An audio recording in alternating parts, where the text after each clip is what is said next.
What's up? What's up? What's up? What's up, y'all? What's up? We back. We going in on the Greek Pharaohs, man. Let me share this out first and foremost, cause I'm gonna be here for about an hour. I'm gonna be here for about an hour, man.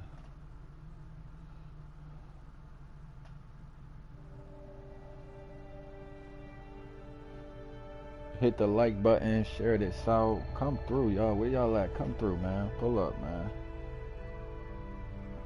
I'm live.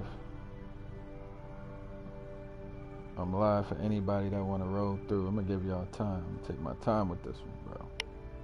Ain't no rush. We got the work done today. It's been a great day. It's been a productive day.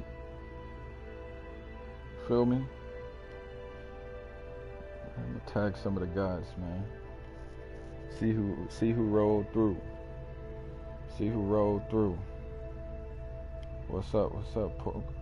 Pull up, pull up, pull up, pull up. Going in on this history, man. Pull up. Going in on this history. The Greek Pharaohs. We're getting into the Greek Pharaohs. That's what we're gonna talk about. The Greek Pharaohs.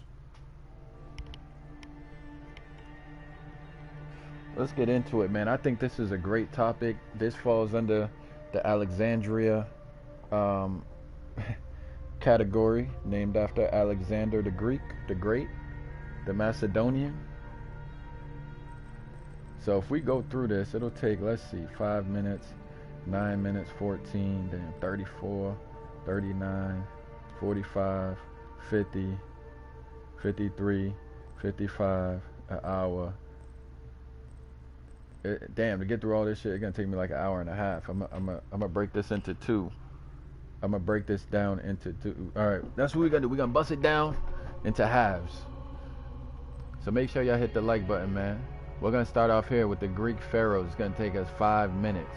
All right, 5 minutes. Let's go.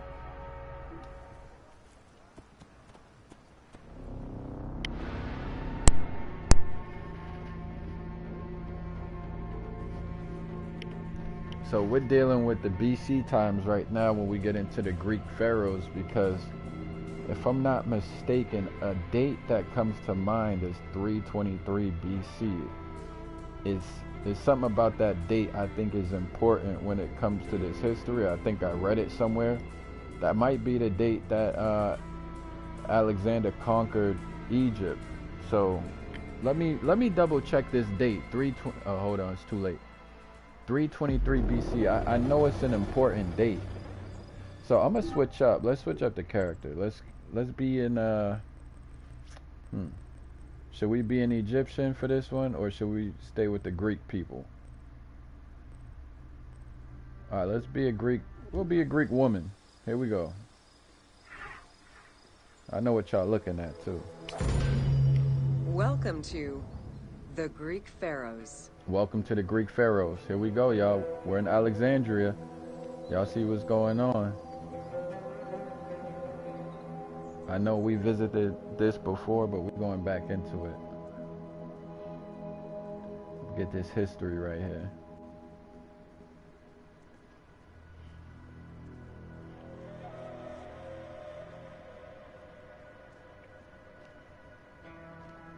So we're making our way down.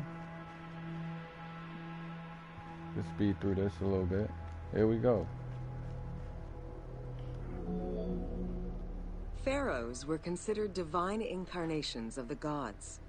As an avatar of the gods living on Earth, the pharaoh's role was to preserve fundamental values and universal harmony by removing chaos, Isfet, and ensure that justice, Mot, prevailed.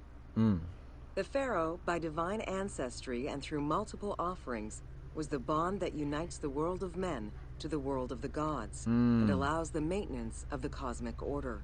Okay, see, the pharaoh has more power than a prophet, but essentially they're playing a similar role. They're the intercessor between the gods and the physical world. This is a Ptolemy.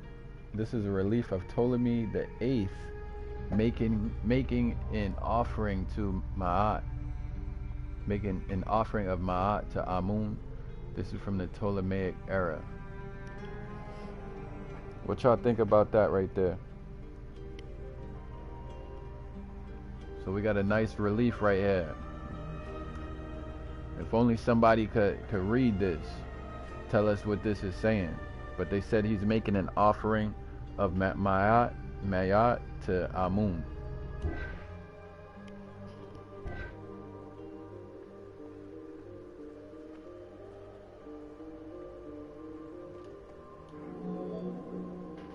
The Ptolemaic dynasty reigned over Egypt from 305 BCE to 30 BCE.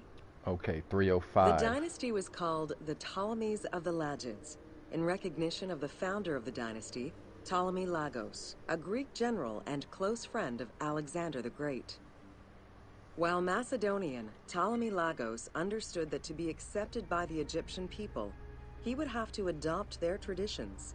Upon assuming the title of pharaoh, he changed his name to Ptolemy I Soter, meaning savior. Okay, so they take control in 305 BC. 305 BC. So at this point in the game, that's 2,300 years ago. And it's founded by Ptolemy Lagos, a Greek general and close friend of Alexander the Great. So again, Ptolemy was Macedonian. He understood that to be accepted by the Egyptian people, he would have to adopt their traditions. Upon assuming the title of pharaoh, he changed his name to Ptolemy I Soter, meaning savior. That's crazy. He said he's a savior, bro. Oh, I gotta get that. What's this? Okay, this is from the Greco-Roman era. Yeah, we know that. We hip. There we go. Born in 356 BCE, Alexander the Great went through a hasty education in the affairs of the kingdom before integrating into the Macedonian army, where he quickly rose through the ranks. After his father's assassination in 336 BCE, which some believed was orchestrated by Alexander himself, Here we go. he became king of Macedonia. 336. Ruler of a unified kingdom and leader of a large army, Alexander set his sights on conquest. Eager to reclaim the Greek cities of Asia Minor, he took on the Persian forces, earning victory after victory. So Alexander defeats the Persians. This is the battle of Issus between Alexander and Darius III. So Darius is the Persian, 2nd century BCE. This is fire history right here. This is fire history.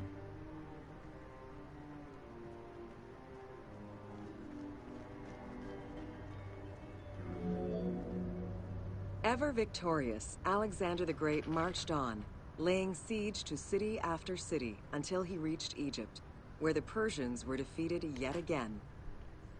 Viewed as a liberator by the Egyptian people, Alexander decided to become pharaoh in due form.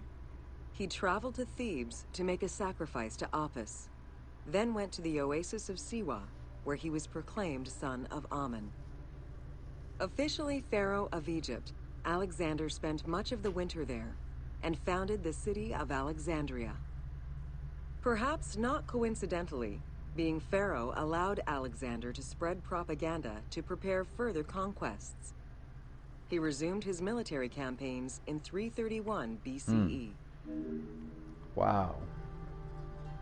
Wow. Blocked with cartouche of Alexander the Great or his son Alexander IV of Macedon, 332 to 323 BCE, Metropolitan Museum of Art, New York.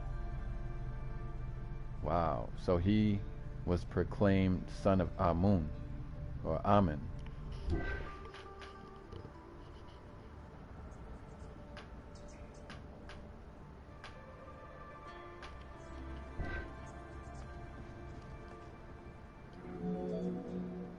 On his deathbed in 323 BCE, Alexander the Great gifted the satrapy of Egypt to Ptolemy Lagos. Perfectly aware of the value of Egypt, Ptolemy ensured not only the stability of the country's borders, but also its economic and military development.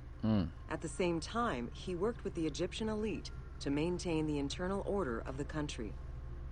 By 305 BCE, Ptolemy, well respected both in Egypt and in the Mediterranean, was at the head of the largest fleet of the Hellenistic world. Ptolemy officially took the title of Pharaoh of Egypt in January 304 BCE, on the anniversary of Alexander the Great's death. Had Alexander lived, Alexander would have been the first Greek pharaoh, but instead it was his general, Ptolemy Lagos. And here, I'm pretty sure I know who this is going to be. Julius Caesar visited Alexander's tomb at the capture of Alexandria, and the Roman Emperor Augustus reportedly placed flowers there. However, though many powerful leaders claim to have visited it, the tomb's location has gone missing from history. Some accounts do state that the golden coffin was replaced by a glass sarcophagus, probably by Ptolemy X. It is also implied that Cleopatra may have plundered the tomb in a time of financial crisis.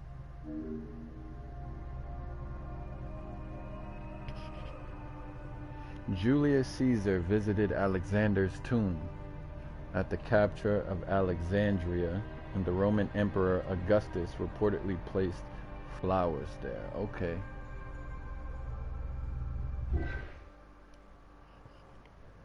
That was dope. That was dope. And like that was the Greek Pharaohs. That was great history right there. Very important to know that. So let's see if we could get another tour. We could go in on Cleopatra. We could keep learning about Alexandria. I think it might be good to learn about Cleopatra though. Yeah, we'll learn about Cleopatra right now. So let me actually be Cleopatra. And there we go. So now we're Cleopatra. And we're going to learn about her.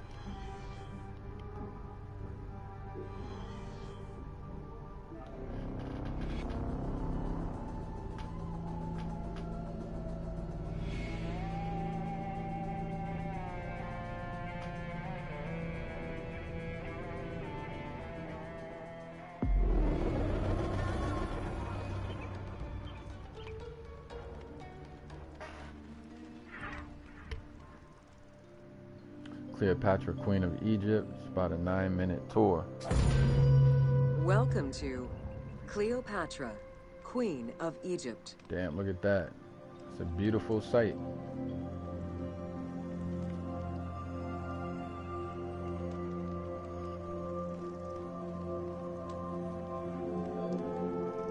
Cleopatra VII Theophilopator ascended the throne in this is a 51 different BCE Cleopatra. at the age of 18.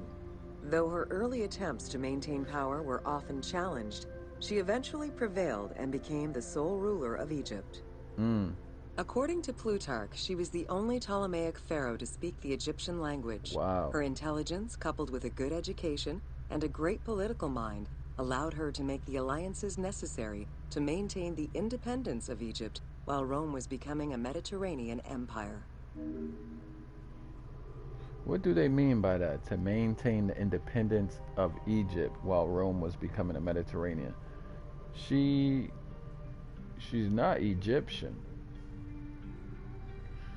This is the head of Cleopatra VII from 69 to 30 BCE, somewhere in that time frame they're guessing, or is her life 1st century BCE. This is in Berlin. Alright, we're going to keep on going. So the Cleopatra I am right here is a different one. I'm Cleopatra. No, it's the same one. Damn, they made her look way more Egyptian right here. Made her curvy like she's ethnic. But in the bust of her looked like a straight up Caucasian. It's throwing me off a little bit.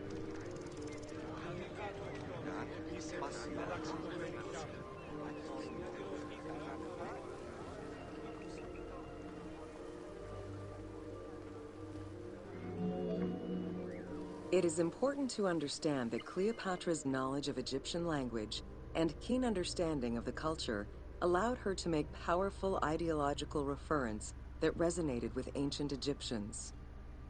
By associating herself with the goddess Isis, the divine mother, great of magic, and repository of divine essence, Cleopatra firmly established herself as the protector of the two lands and legitimized her place on the throne. Wow.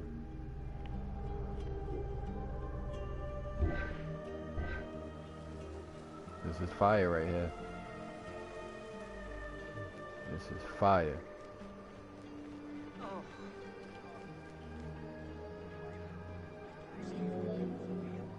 Upon his death in 51 BCE, Ptolemy XII Aulus bequeathed his kingdom to his daughter and eldest son, Cleopatra VII and Ptolemy XIII. As was custom, the siblings were married. The new pharaoh was 10 years old, his sister wife 17. The early years of their reign were not easy. Between 50 and 48 BCE, droughts and floods aggravated Egypt's problems. General Achilles and the royal advisor Pothinos kept intervening in the young ruler's political decisions, and eventually colluded to turn Ptolemy XIII against Cleopatra. By 48 BCE, Cleopatra was in exile. 3 years later. So the brother took over. During Cleopatra's exile, the Roman Empire was not without its own internal conflict. Caesar and Pompey were at war with one another, and after his defeat in 48 BCE, Pompey fled to Alexandria in the hope of finding refuge. This turned out to be an unwise decision. Listening to his advisors, Ptolemy XIII elected to have Pompey assassinated, his head kept as a gift in the hopes of acquiring Caesar's favor. This gambit backfired.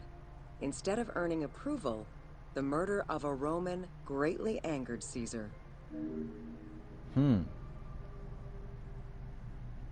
Okay, who's Pompey? That's what I'm trying to figure out. Who's this Pompey? I thought Pompey was a place. Let me see who Pompey is. So Pompey was a Roman, what does it say? A Roman general and statesman who was prominent in the last decades of the Roman Empire.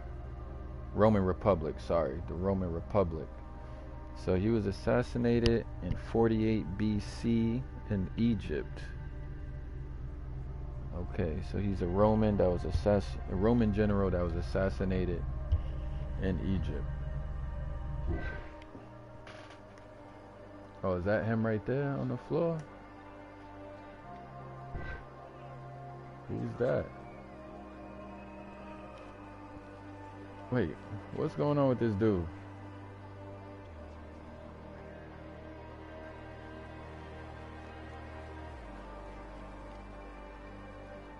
Okay, look at this. Wow. Okay, hold on.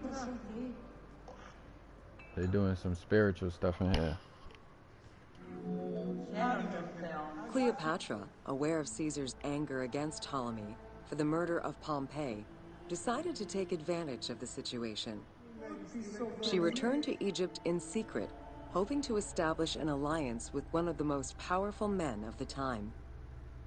Outside of the legend, where she had herself smuggled into his quarters in a carpet, what exactly happened during that fateful meeting remains a mystery. However, Caesar seemed to see a better ruler for Egypt in Cleopatra than in her young and too easily influenced brother. Invoking Ptolemy XII's will, Caesar attempted to mediate peace between the siblings. Alright, hold on real quick. I gotta get this straight. So Julius Caesar,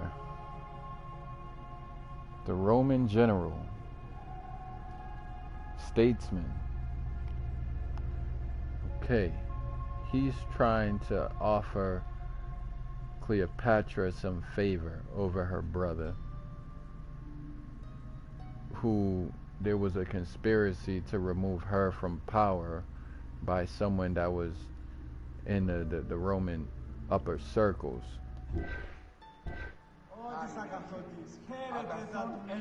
What's this right here? That's her. Ptolemy XIII was enraged by the turn of events, and his advisors were none too happy to see Cleopatra return.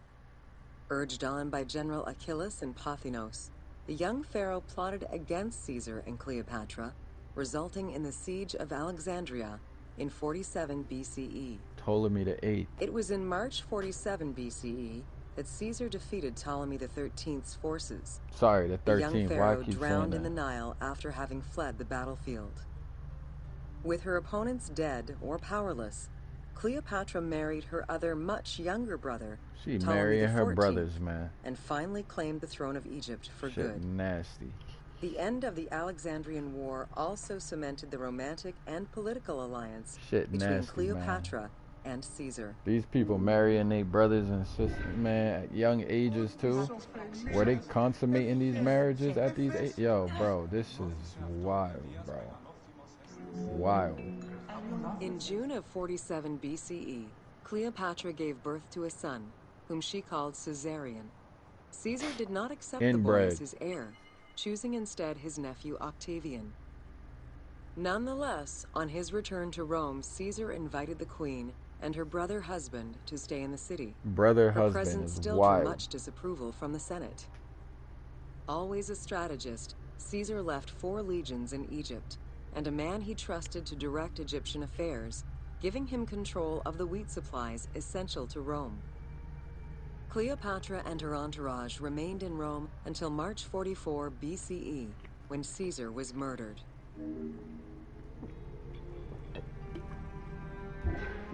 Always an assassination. Always. Always fights over the throne. You know, this is one thing that's consistent throughout history.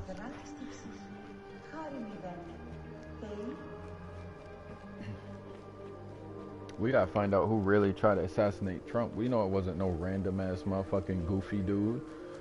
Nah, that was a hit. That was definitely a hit. Somebody close. Caesar's most faithful ally, Mark Antony, often visited the Queen of Egypt during his stay in Rome. Unlike most, he recognized the legitimacy of Caesarion, the natural son of Caesar. Antony knew he would need the riches of Egypt in order to fight Octavian and claim the Roman Empire. Cleopatra, in return, saw a powerful ally. In the winter of 41 BCE, she arranged a sumptuous tour of Egypt by boat to show Antony the wealth of her country and the power she held as its ruler. A romantic and political relationship followed. The Roman Senate was once again most displeased. To calm spirits in Rome, Antony married Octavia, sister of Octavian. Here we go. All the marriages, just like me and bro was talking about earlier. It's the same theme right here.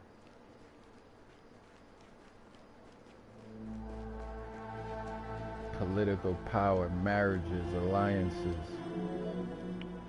Despite his marriage to Octavia, Antony remained Cleopatra's lover, and she gave birth to their children. Wow. Cleopatra increased her kingdom's territory and started a political propaganda alongside her lover in Egypt and beyond. She hoped to create a Ptolemaic federal empire with Alexandria at its center. Antony eventually repudiated his Roman wife for the Egyptian queen, much to the dismay of the Roman elite. However, while Mark Antony focused on Egypt, Octavian carefully gained military and political ascendancy over him in Rome. You get deep. You get deep, man. We're going back in? Octavian managed his own propaganda campaign and succeeded. The Roman people hated Mark Antony and Cleopatra.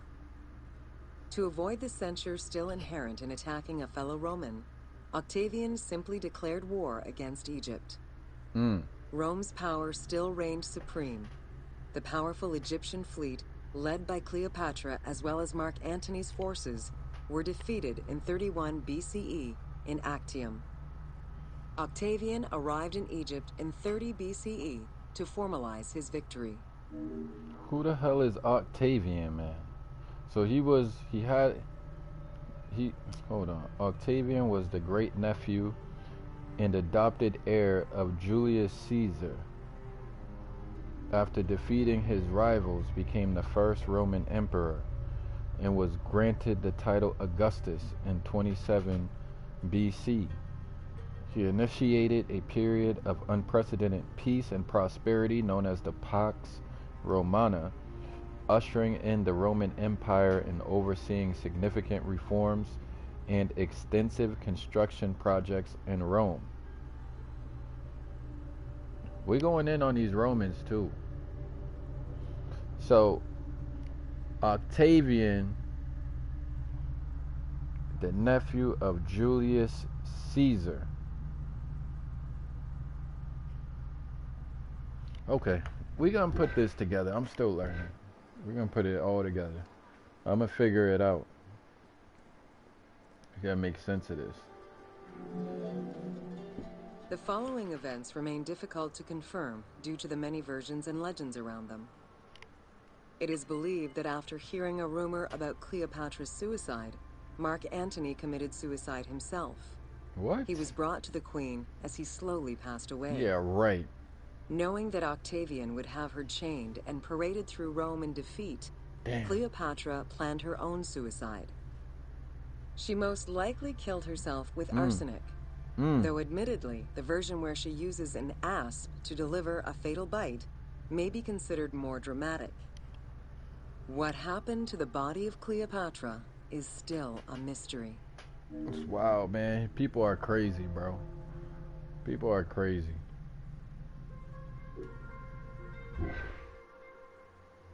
Look at that shit. So she ended up suicide. Deleted herself, so they say. That was a great story, though. Great history. Damn, we could go into that. This is 20 minutes. Definitely not doing that. Not right now. It's too late. Hope y'all enjoying this, though. I am.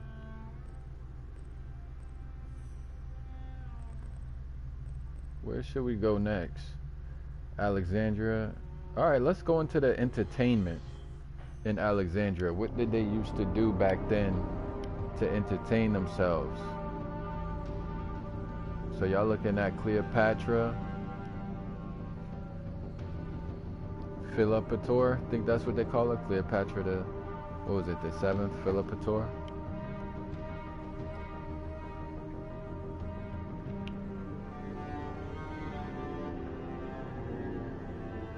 The Egyptian believed that cats was sacred, it said, and you shouldn't hurt one. All right, here we go.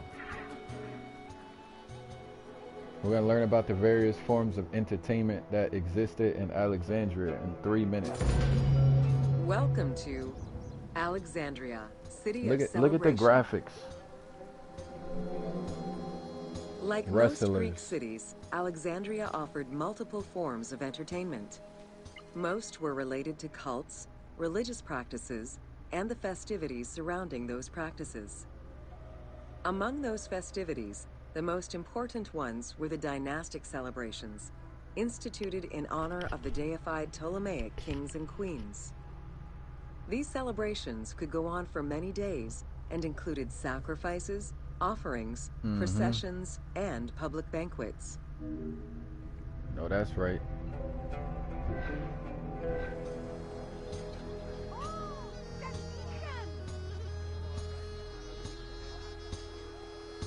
How shall I sing of thee, brightly shining one? They should have made them speak in Greek, though. That would have made more sense. All right, let's see. Look. Oh, she about to start playing music, y'all. All right. Y'all don't want to see that. So we're looking at the various forms of entertainment in Alexandria. Games and competitions were organized whenever possible in locations such as the stadium, the hippodrome, and the gymnasium. The residents of Alexandria favored such events where athletes, poets, and musicians from Egypt and other cities of the Greek world competed. All right, so they're bringing their culture over to Egypt.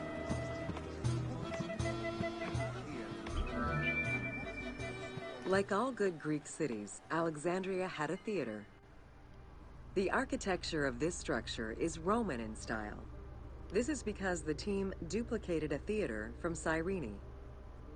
Roman theaters were usually semicircular and built from scratch on a flat area with structures designed to enhance oration. Greek theaters were more oblong in shape, similar to a horseshoe, and favored the slopes of natural hills to support their acoustics. So this is the Epidaurus Theater. The Epidaurus Theater, Florence, Italy. So we're seeing a theater here. This is fire, man. This is dope. What y'all think, man? What y'all think about the graphics? What y'all think about Alexandria? You're getting a good look.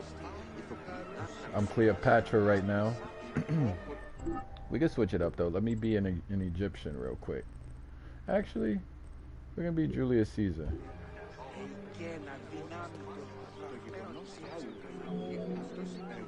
At the theater, one could witness the plays of contemporary comic and tragic authors. The play you are witnessing below is Menander's Dyskolos, more commonly known as the Grouch, What is a that? late and popular entry in the Greek comedies. Dang, I completely missed what she said. The play you are witnessing below is Menander's Dyskolos, more commonly known as the Grouch. It's a Greek comedy. Okay, it's comedy. So here's they performing right now. Go watch a little bit.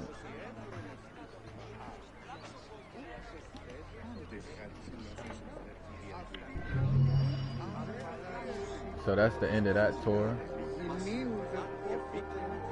That's about the various forms of entertainment in Alexandria. Now I did see there was another. Here we go, right here. Boom, we get right into something else. What's this? Oh, this is an introduction to Alexandria. Why not? 5-minute tour. Let's go, y'all. Welcome to Introduction to Alexandria. After conquering Egypt in 331 BCE, Alexander the Great decided to build a new city, which, as per his habit, he named after himself.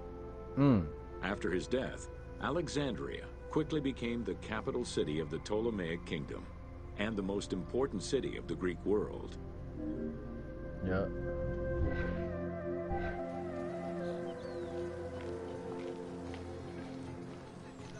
Dang, I wish you could use Alexander the Great in the game. The city was built between the Mediterranean Sea and Lake Mareotis, which resulted in Alexandria becoming a crucial cultural hub and trading center. See, now that's where we go back to the conversation I had with Truus when he was talking about a debate saying Egypt was a Mediterranean nation. I mean, no, Alexandria was a Mediterranean hub, like this just said. There's a difference.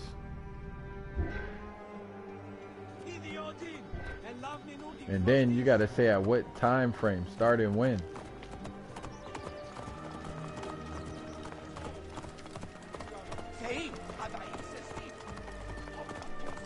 All right, here we go. Sumptuous buildings could be seen wherever one turned their gaze.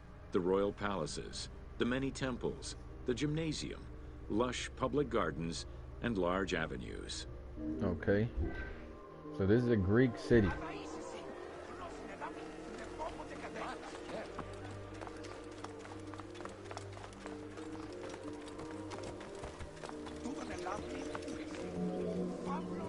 With its incomparable beauty and advantageous geographic location, Alexandria attracted foreigners, intellectuals, and traders.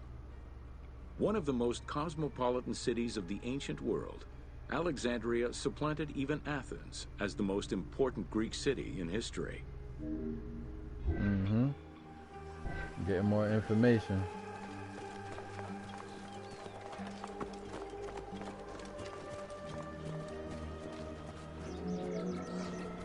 Egyptian obelisks were highly prized by Roman architects. While Roman design previously favored the use of a single monument, Egyptian obelisks tended to come in pairs and were generally located at the entrance of temples. Several ancient Egyptian obelisks are still in existence today, though many are spread out across the world in locations such as Paris, Rome, New York, and London. All of this shows that Alexandria was significantly influenced by the rich past of Egypt. I thought there was one in DC. Why didn't he bring up DC? Hold on, man. I gotta double check. Now I gotta double check that. I thought there was one in Washington DC, man. Yeah, they call it the Washington Monument. That's an obelisk. Why didn't he note that one? That one's more popular, if you ask me. You got to bring up the Washington Monument in DC. That's crazy. Let's switch up the character, man.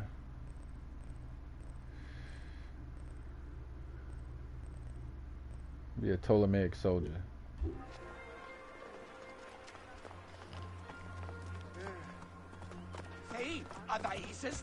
There's always more to learn. Alexandria had several main streets. Its most famous artery was the Canopic Way. Wow. It was lined with sumptuous buildings, houses, and temples, and was roughly 8 kilometers in length.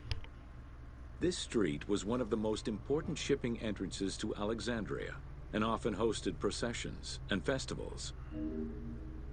Canopic Way. So this is Canopic Way right here. So they was mainly about entertainment. When I see Greek culture, it's all entertainment based. Like performance based, I should say. Performance arts. Heavily based in performance arts. The width of the street, 30 meters, was abnormally large even by Greek standards. Kareem Mira, what's up, Kareem? This is likely because the Canopic Way was made in a short span of time and based on an urban plan, as opposed to being slowly built over time, as was usual for the era. It was made in a short span of time. Kareem, I'm learning about Greeks and Romans right now. So I decided to load up the Egyptian game. We're gonna go back. Really, I did it for Rome, but learning about, you know, Greece ain't bad because, you know, they had the early maps and whatnot. So the Canopic Way originated in the western cemeteries, skirted the gymnasium, and then exited the city to head east through massive doorways towards Canopus. This structure was known as the Canopic Door. So a canopy, that's a Greek word. It has to be Canopic Way, Canopos, canopy. That got to be from the Greeks. Alright, so that was our introduction to Alexandria right there, y'all. Now we could take our travels elsewhere. What else should we learn about? Should we learn about the siege of Alexandria from Julius Caesar's perspective? We could learn about the economy of Alexandria, the commerce, the trade. Let me see. I might go into that right there. We're gonna go into commerce. I want to learn about the trade in Alexandria. Yeah, it's an interesting topic, Kareem. Definitely. I'm trying to switch it up. You see, I go all around the world,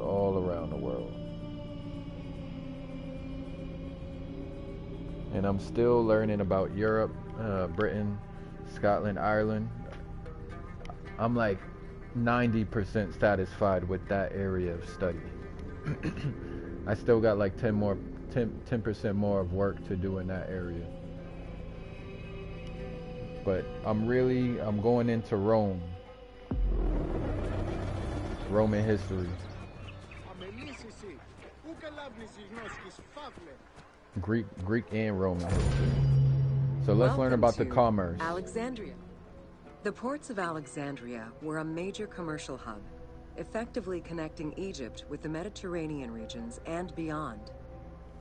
A tremendous amount of materials and goods flowed through the city on a daily basis. The large port market was called the Emporion.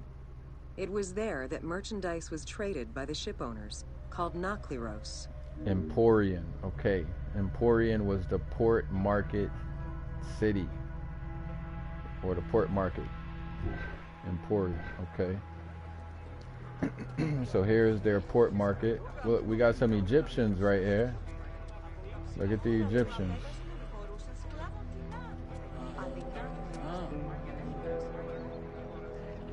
So we're seeing what the market may have looked like. What y'all think about this representation right here? Let's see what he's doing.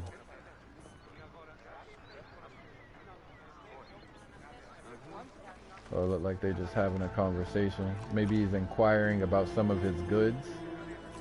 Oh, he's about to. Oh, I just paid him. I gave him some coin, and it looks like he's writing something. All right, so it looked like we just did trade right there. Probably the same thing right here. He got a scroll. It looked like it got some hieroglyphic on there. So maybe he was just reading something to me. Wow, look at this woman right here. She's nice. Food and other artisan work streamed out of Egypt. Ceramics, glass, golden rings, and minted coinage. The local potters, using traditional Egyptian techniques, competed with those from abroad, and the textile industry flourished. What Egypt did not produce itself was acquired through trade, using local resources such as wheat and papyrus. Most sought after was pine wood from Syria, iron and marble from the Greek islands, gold from Spain, and exotic fruits from Europe. Gold from Spain at this time contributed to the already decadent wealth of the city. I gotta get a time period on that. I gotta get some chronology with that. So we're still the Roman general right here. What's this?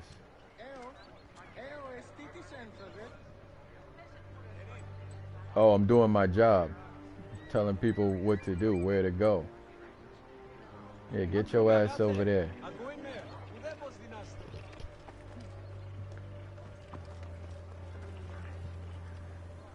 It's over here.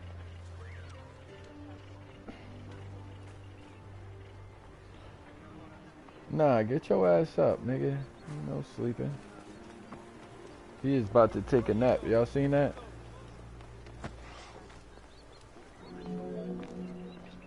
The wood imported to Port Mareotis through Alexandria's seaward ports was used in the nearby shipyards, where most of Egypt's ships were built. Employing tens of thousands of shipbuilders, the shipyards contributed to establishing the Egyptian fleet as one of the mightiest of the era. Any wood not used in shipbuilding was further disseminated through Egypt for various purposes. Okay. Make sure you hit the like button, man. Hit the like button. So that was a little bit about the ships, shipbuilding. Let me not speed through here. Let's see what they're doing by the docks. Make sure they're doing their job correctly. He looked like he's doing some maintenance right here.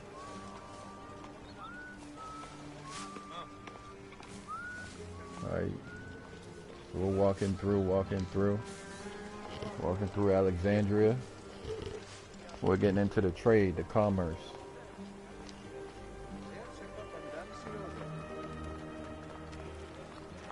Alright, here we go.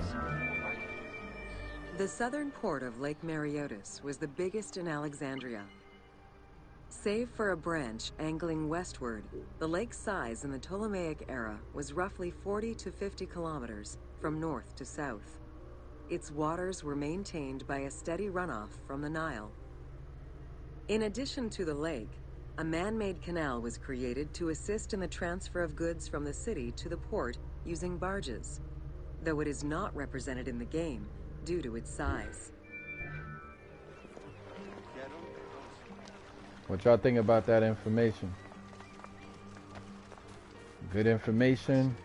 Irrelevant? Relevant? What y'all think? What's this right here? Oh, that's the crocodile lady. I forget her name. Who knows Egyptian gods? What? Sobek. That's Sobek right there. See, look. Y'all didn't think I knew a little bit about Egyptian history, but I do because I played this game.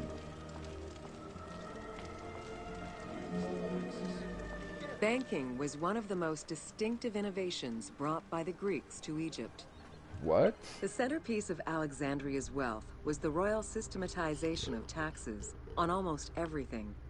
Basic items such as salt, oil, beer, wheat, and linen were heavily taxed.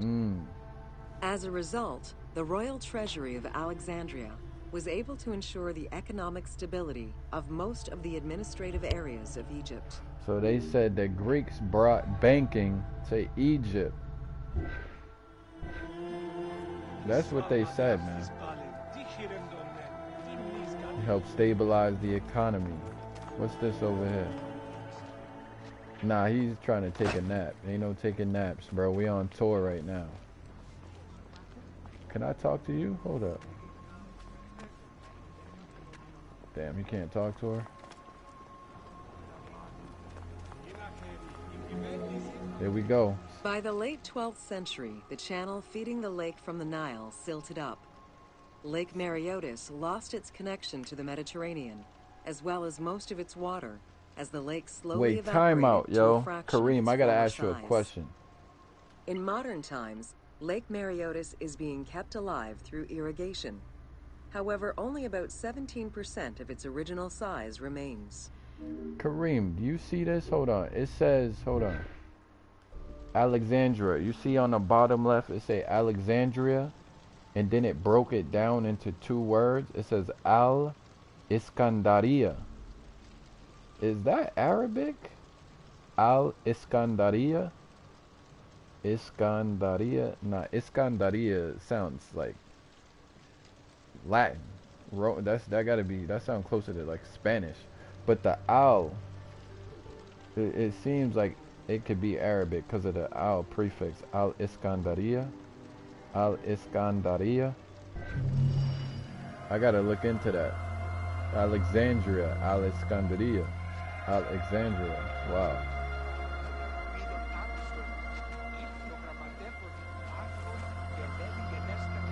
Arabization. Alright, that was the end of that tour. Y'all, I think I'm gonna do one more, then I'm getting off. Do one last one. The Serapion of Alexandria. Yeah, let's do the Serapion, and then I'm out of here, y'all. 4 minutes. Alexander in Algeria is Iskander. Ah, okay. Iskander. That's a boy's name. I didn't know that. Okay.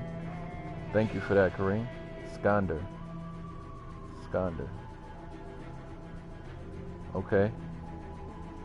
Appreciate that, Kareem. Alright, we're gonna switch up the character. Let's go to our characters. Who should we be now, y'all? Layla Hassan, technical engineer, former employee of Abstergo Industries. Should we be Kemu, son of Ayam Bayek? Oh, he dies in the game. I remember that. It's messed up. But yeah, he dies in the game. I'm gonna be a Roman soldier. There we go. So I'm a Roman soldier now.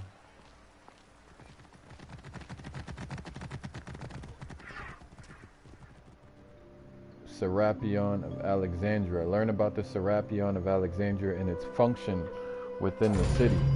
Welcome to the Serapion of Alexandria.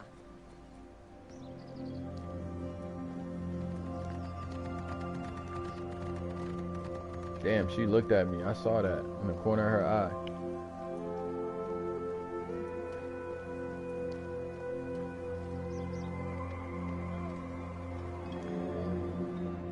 In a city of numerous magnificent attractions, the Serapion was considered to be the most beautiful temple of Alexandria.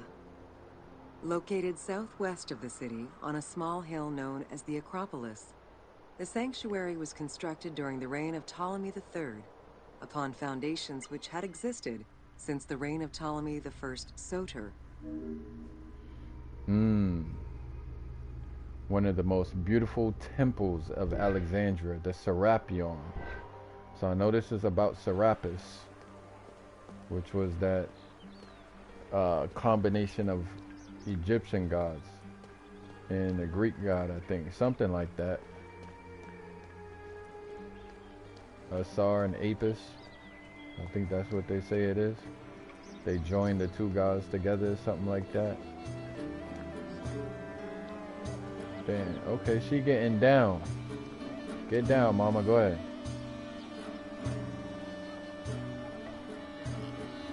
Yo, open to knowledge is in the building.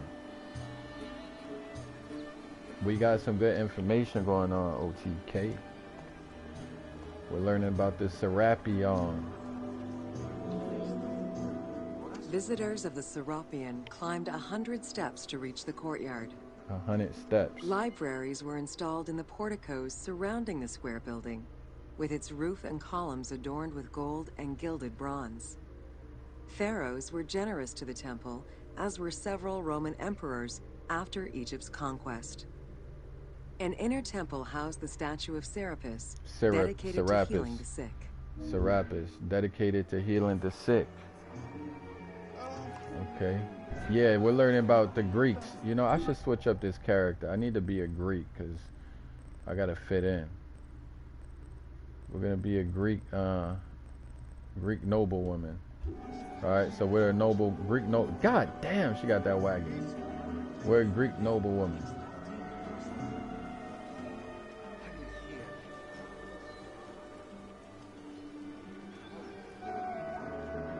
Look at this right here, Serapis. Since the 26th dynasty, Greeks in Egypt had gradually integrated the Egyptian cult of the Apis bull to their own rituals. With the establishment of the Ptolemaic dynasty, the cult of Apis was further integrated into Greek religion. During his rule, Ptolemy I chose to merge Egyptian and Hellenic gods into a syncretic divinity named Serapis. This name was the result of the amalgamation of Osiris and Apis. There we go, Osiris and With Apis. this new deity, the Ptolemaic dynasty managed to accommodate similar belief sets for two different cultures, bringing about a new dynastic cult. I gotta get into this, man. You gotta connect all of this together. That's what I gotta do. I gotta make the connection. Look at this. We about to worship Serapis, y'all. Look. Y'all see that? Y'all see this right here? Look, she's worshiping. Look, she's prostrating right there. She's in prostration right now. She's making salah. She's making salah. Hey, Kareem, you see her make salah? She's making prayer, bro. Like the Muslim prayer.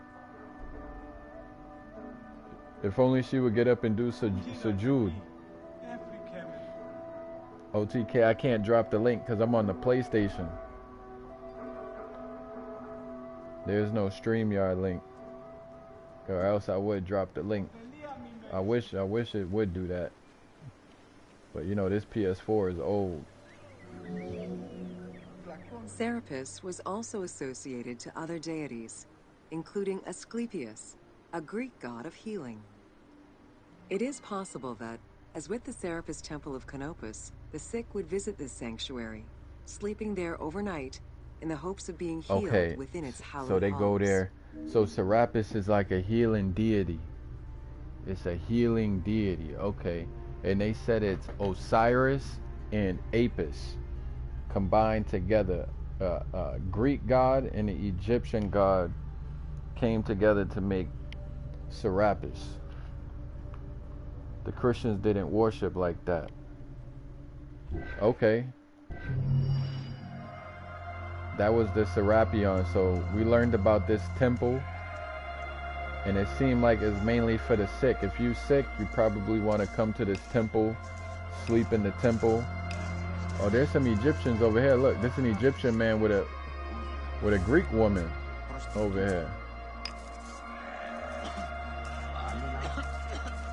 Oh, they sick. Yeah, they sick over here. I hear them coughing.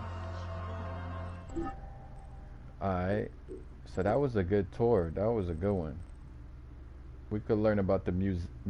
Museon. Alright, let's do the museon.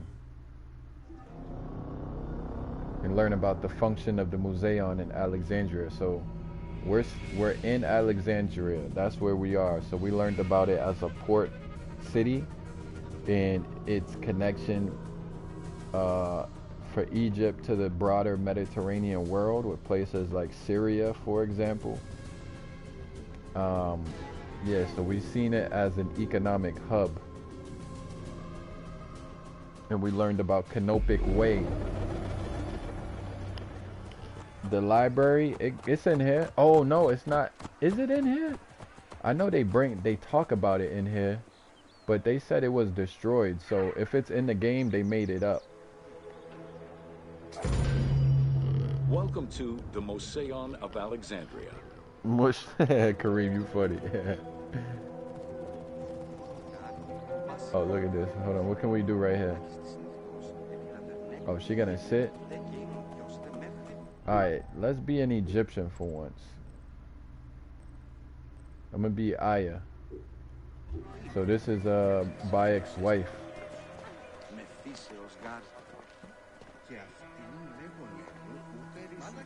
Dang, they make the women look real nice in this game, yo.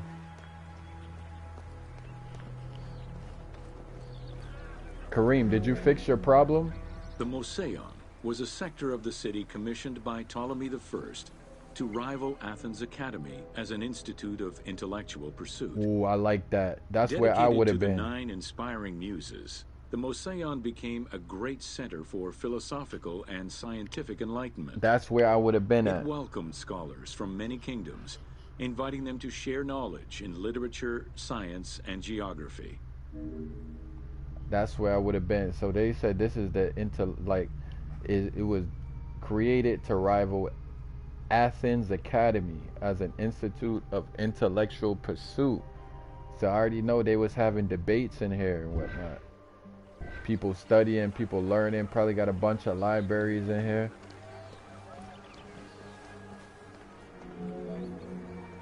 The Moseon was designed so that its Look, he's buildings teaching. and grounds would accommodate free thinking, debate, and presentation. See? Debates. Meeting spaces and theaters surrounded a main courtyard.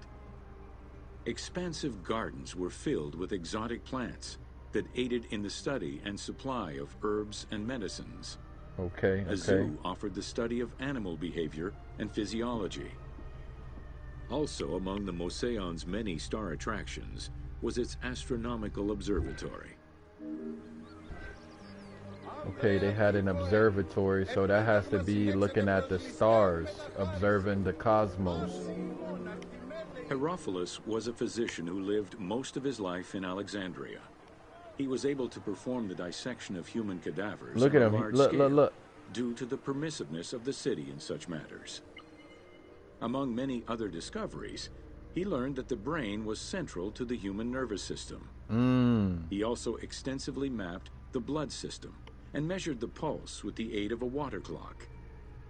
It is reported that in his thirst to understand human anatomy, he performed 600 vivisections on live prisoners. What the hell is a vivisection? On live prisoners? That sounds violent. Hold up. What is a vivisection? Because I know a C-section. What the hell is a V-section? Hold on. Vivisection. Vivisection. Oh, that's human experiments. That's human. Hold on. Wait. Hold on. Vivisection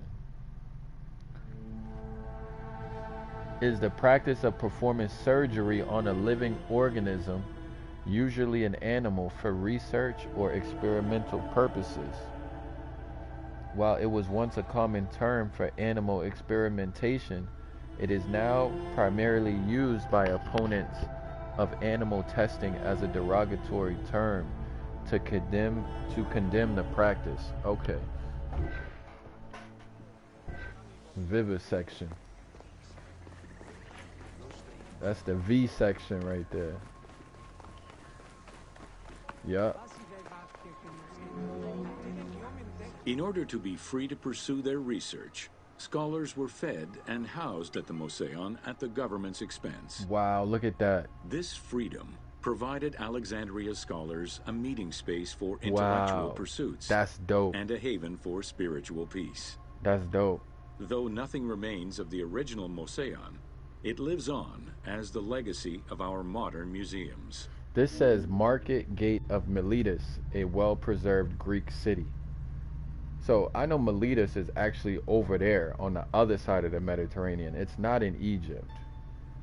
But this is from the 2nd century. This is fire right here. This is dope. That's dope.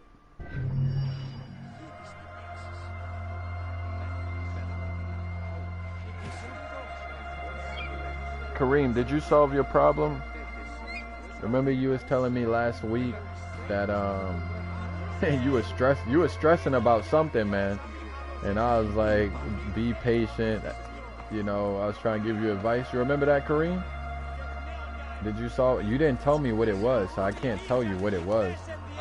But you was telling me you were stressed out or something like that. Remember? Alright, since this is 2 minutes, I'm gonna do this. I'm gonna do this last one, I promise. This is the last one right here. Spiritual beast. You said another stress came out for sure? Another stress came out? Damn, one problem after the next problem, huh, Kareem? Damn. You'll get through it. You'll be alright though. I already know. You'll be straight. Alright, this is the last one, y'all. This is only 2 minutes. I said I'll be here for an hour. I've been here for an hour. But that's good.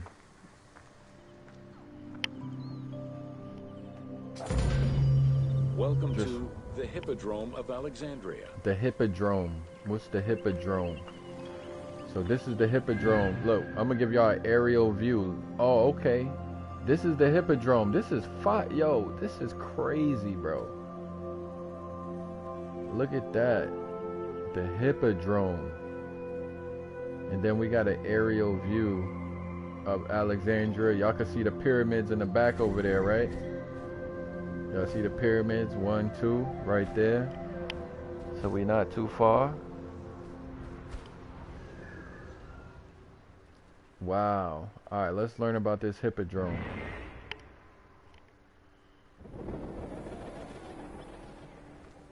So we on the Greeks right now. We learn about the Greek culture. The main hippodrome of the city was called the Legeon, in honor of Lagos, the ancestor of the Ptolemies. Alexandrians were great lovers of horse racing. They were fascinated by the rivalry of these races. The agon, as it was said at that time, that every competition brought. It was a struggle for glory. That's another thing. They have a lot of performance arts culture.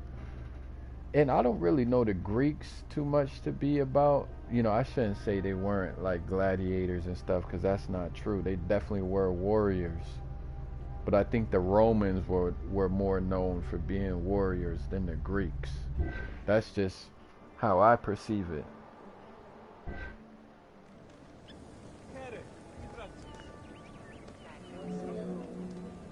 The most important chariot race was the Tethrapon. Using 4 horses with the quickest harness to the front right, the charioteer would race for 12 laps with sharp turns at either end of the hippodrome. The victors were crowned with garlands of olive and Yeah, received prize that's money. that's dope But the though. most sought-after reward That's was to be dope. acclaimed by the works of poets, such Yeah, as I like that. I Climacus like and that. Pindar. See, yeah, because you know what? I shouldn't say that because when it comes down to the Olympics, they were about sport.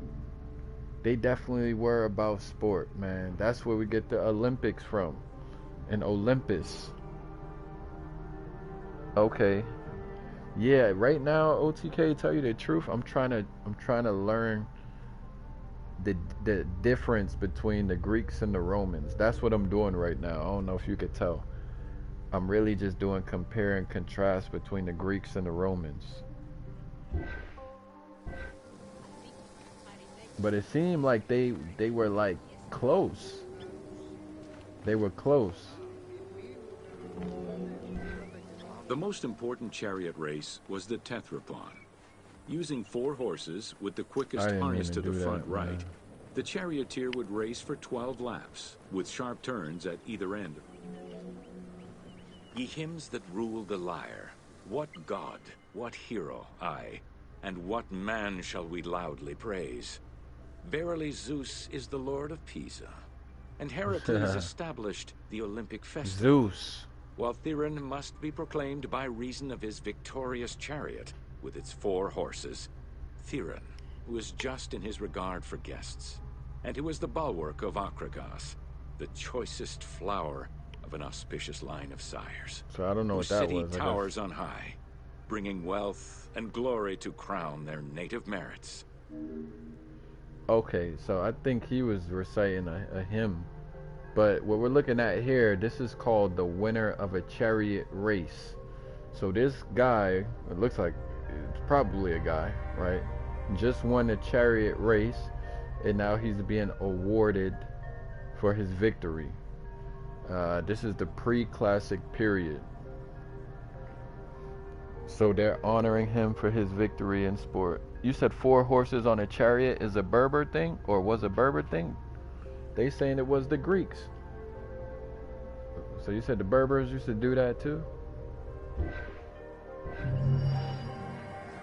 Okay, okay.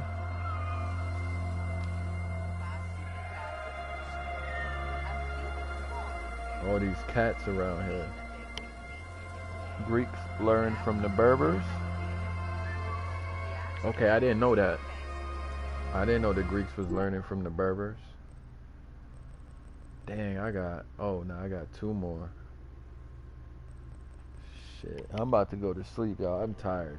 So I said I was gonna break this down in 2. I almost did it in 1 shot. But this one right here is 20 minutes. I can't stay up that long. 20 minutes, and then this right here is 7 minutes. So it's gonna take like another 30 minutes to get through all of Alexandria. I could do it, but I just tired, man. Learn about the island of Pharos and the monuments. What the Greeks said. Berbers. Oh, that's funny. That's funny, Kareem. That is funny. Damn, look. And then we're going to go back into Egypt with it. Because I'm pretty sure it looked like they added more stuff in here. Unless my progress got erased. Because I thought I did all of this stuff. I thought there was no more left. But it looked like there's still some on here I gotta do.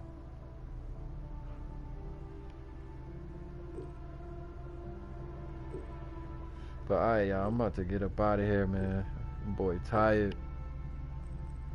I'll probably come back on live tomorrow. Keep building on, I'm gonna finish up Alexandria. And then I'll probably, oh yeah, see, I finished up Romans. So we did that. Was learning about the crucifix and the aqueducts and all that. Tomorrow I'm gonna finish up Alexandria. And then, where should I go next? Where should I go next? What should be the next study?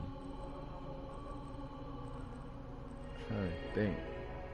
I remember doing this, learning about Champollion. So there's learn how the hieroglyphics were deciphered. We could learn that. There's a bunch of stuff in here. Learning about the pyramids, I remember doing that already. I pretty much, it's all good though. I'll double back on it. Yeah, you're right, Kareem. This is around, this game takes place in that time period, the Ptolemaic period. Alexandria. So here's a map. I know it's kind of difficult to make out where we are, but this is Giza right here. They're calling this area Giza. And I could show y'all the pyramids. Y'all want to see the pyramids, man? I know y'all want to see the pyramids. Y'all want to see the Sphinx? I could show y'all the Sphinx and everything up in here.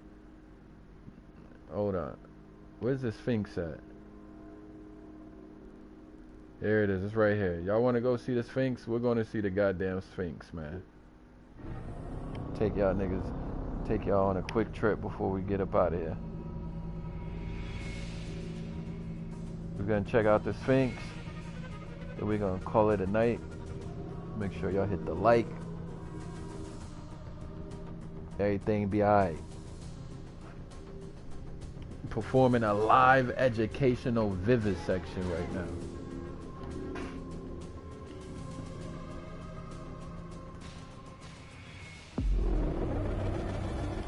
Alright, here's the Sphinx, y'all. Where's it at? Where's it at? Here it is, right there. Y'all see it? Bang. There's the Sphinx. We got the pyramids. The pyramids of Giza. You see they still got the white coat on there. Look, we got the Sphinx in the game. I went in there and everything. You could go in there. Like there's an entrance toward the back over here. Watch, I'll show y'all. That's how you get in. Boom, y'all see it? Y'all see the entrance? That's how you get into the Sphinx right there. So if y'all ever go to Egypt and you visit the Sphinx, ask them if you could see the like behind it, man. That's how you get in there. That's how you get in there for real, for real. And then right here is the tablet. The tablet is like, it's telling you about the coronation of a king or something like that from what I remember. I'm pretty sure that's what's on there. So there y'all go, man. That's the Sphinx right there. What's this? It's the Khafre's funerary complex. And that's what it is. Alright, y'all. I'm getting up out of here. We'll come back next time.